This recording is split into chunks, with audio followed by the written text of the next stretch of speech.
Welcome viewers, this is Sultan Fayaz and you are watching Sultan Fayaz official YouTube channel. नाजरीन, पाकिस्तान के सियासी मंजरनामे में एक इंतहाई अहम पेशरफ्त हुई है और आसिफ अली जरदारी साहब दूसरी मर्तबा सदर पाकिस्तान मुंतखब हो गए हैं। जनाब, उनकी जो पिछला टेन्योर था उस पर भी बात करेंगे और इसके अलावा जो पाकिस्तान तहरीक इंसाफ है वो इसको किस तरह से देख रही है, वो इसको किस तरह से प्रोसीड कर रही है, और जो महमूद खान अचकजई हैं उन्होंने भी एक बड़ा अहम बयान जारी किया है और उस बयान के ऊपर पाकिस्तान तहरीक इंसाफ का क्या रद्द-ए-अमल है, इस सब पर बात करेंगे। इसके अलावा कल एक पाकिस्तान तहरीक इंसाफ के इंतहाई अहम रहनुमा ने आसिफ अली जरदारी साहब के बारे में कहा था कि अगर जो आरिफ अलवी साहब हैं वो चले गए हैं, उनकी जगह आसिफ अली जरदारी साहब सदर आ रहे हैं तो इससे कोई फर्क नहीं पड़ेगा। यानी कि सदर आरिफ अलवी हो या आसिफ अली जरदारी हो, ये पाकिस्तान तहरीक इंसाफ के लोग कह रहे हैं कि कोई फर्क नहीं पड़ता है। इस पर बात करेंगे, लेकिन उससे पहले आपसे गुजारिश है कि जनाब अगर अभी तक आपने चैनल को सब्सक्राइब नहीं किया तो चैनल को सब्सक्राइब कर दें और कमेंट सेक्शन के अंदर जाके अपनी राय का जो इजहार है वो लाजमी करें, और अगर वीडियो पसंद आए तो वीडियो को लाइक और शेयर भी जरूर कीजिएगा। तो जनाब बात करते हैं कि पाकिस्तान तहरीक इंसाफ ने अपने ही सदर आरिफ अलवी के बारे में ऐसा क्यों कहा कि जनाब अगर वो सदारती उम्मीदवार अब नहीं भी हैं या सदर नहीं रहेंगे तो इससे पाकिस्तान तहरीक इंसाफ को फर्क नहीं पड़ता। ऐसा कहना है शेर अफजल मुरव्वत का, जो कि आजकल पाकिस्तान तहरीक इंसाफ के बहुत सीनियर रहनुमा है और हर तरफ उनकी ही बात हो रही होती है। तो जनाब शेर अफजल मुरव्वत साहब जो है उन्होंने ये बयान जारी किया है कि जनाब आरिफ अलवी साहब अगर सदर नहीं भी रहते तो इससे कोई फर्क नहीं पड़ता, क्योंकि जब पाकिस्तान तहरीक इंसाफ के ऊपर मुश्किल वक्त था और जब पाकिस्तान तहरीक इंसाफ को सदर की जरूरत थी तो तब सदर ने पाकिस्तान तहरीक इंसाफ का उस तरह से हिमायत नहीं की है। दूसरी जानिब इमरान खान के हवाले से भी जो है वो कहा जा रहा है कि शायद वो आरिफ अलवी से उतनी ज्यादा कारकर्दगी से खुश नहीं थे और उनको भी यही लगता है कि जिस तरह से पाकिस्तान तहरीक इंसाफ के साथ आरिफ अलवी को खड़ा होना चाहिए था उस तरह से वो खड़े नहीं हुए।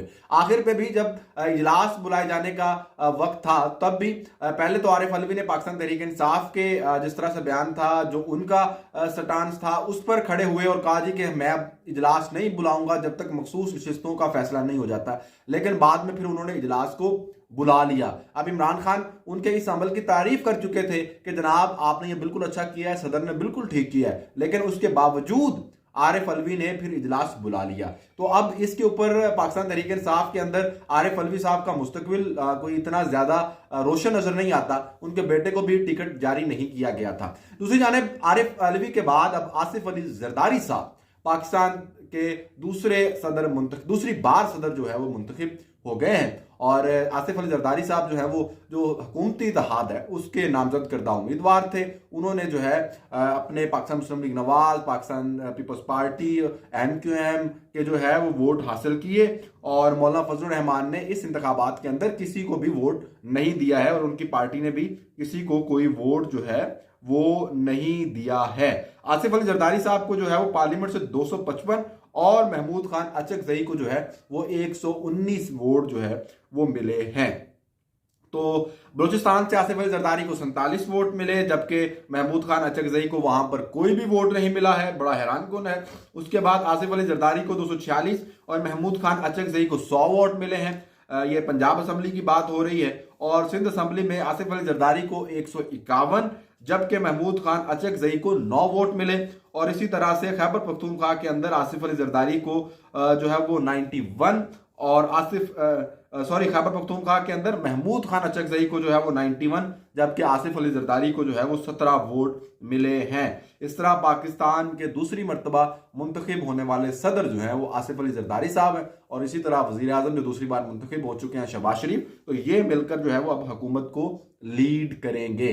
तो ये एक सियासी नया मंजरनामा बना गया है। अब ये देखना है कि महमूद खान अचकजई ने अब एक बड़ी अहम स्टेटमेंट दी है।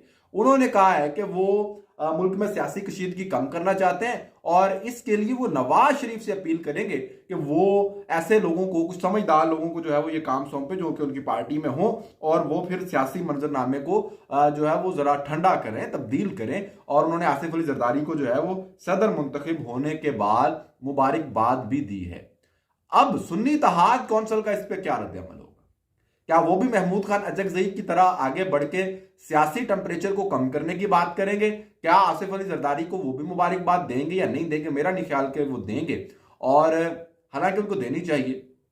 और जमहूरियत के अंदर अगर आपने तरक्की करनी है और आप चाहते हैं कि यह निज़ाम चले और इस निज़ाम के अंदर आप भी रहना चाहते हैं, क्योंकि आप रहना ही चाहते हैं ना। आप केपी की असेंबली के अंदर जो है वो गवर्नमेंट लेके बैठे हुए हैं, वजीर आला आपका वहां पे है, पार्लियामेंट के अंदर भी आप हैं और बाकी असेंबलियों के अंदर भी आप मौजूद हैं। तो इसका मतलब है कि आप इस सिस्टम के साथ चलना चाहते हैं, ठीक है, आप बेहतर करना चाहते हैं, लेकिन आपको सिस्टम के अंदर रहकर बेहतर करना होगा। और आप सिस्टम के अंदर बैठ गए, ठीक है, बहुत अच्छी बात है, लेकिन अब जो इस सिस्टम के दीगर एलिमेंट्स हैं आपको उनको भी अपने साथ मिलाना होगा, उनके साथ भी दर्जा हरारत जो है वो कम करना होगा, नीचे लेकर आना होगा, अगर आप चाहते हैं कि गैर आईनी तौर पर जो मुदाखलतें होती हैं वो बंद की जाए। तो इसलिए जो आईनी जिन लोगों का किरदार है इस सारे मामले के अंदर, आपको उनके साथ बैठना पड़ेगा। अगर आप कहेंगे जी कि आप उनके साथ नहीं बैठेंगे और गैर आईनी कुव्वतों का जो है वो आप मुकाबला कर लेंगे, गैर आईनी मुदाखलतों का आप मुकाबला कर लेंगे, तो ये पॉसिबल नहीं है। इसके लिए आपको बाकी तमाम सियासी जमातों को, बाकी तमाम पॉलिटिकल स्टेक होल्डर्स को साथ लेके चलना पड़ेगा, उनके साथ बात करनी पड़ेगी, उनके साथ दर्जा हरारत कम करना पड़ेगा। चोर चोर, करप्ट मैं की जो सियासत है इससे बाहर आना पड़ेगा। चोर चोर के नारे लगाने से कुछ नहीं होगा। आप गवर्नमेंट में आए थे, आप एक सिस्टम बना के जाते हैं जिसके तहत कोई भी चोर ना आ सकता। इसी तरह अब भी अगर आपको सिस्टम बनाना है इस किस्म का कि कोई चोर जो है वो सियासत में ना आ सके, या कोई चोर जो है वो पार्लियामेंट के अंदर ना आ सके, कोई चोर जो है वो किसी अहम ओहदे पर फाइज ना हो सके, तो उसको उसकी चोरी को रोकने के लिए एक सिस्टम बनाना पड़ेगा, चोर को पकड़ने के लिए एक सिस्टम बनाना पड़ेगा। और ये सिस्टम जो है वो तमाम स्टेक होल्डर्स बैठ के बना सकते हैं। एक कोई अगर कहे कि जी मैं सबको, बाकी जो चोर हैं और उनको मैं पकड़ लूंगा, उनको मैं ये कर दूंगा, उनको मैं वो कर दूंगा, तो इस तरह से पॉसिबल नहीं है। तो ये सारी सूरत हाल को देखते हुए पाकिस्तान तहरीक इंसाफ को अपनी हिकमत अमली पर नजर सानी करने की जरूरत है। Good bye.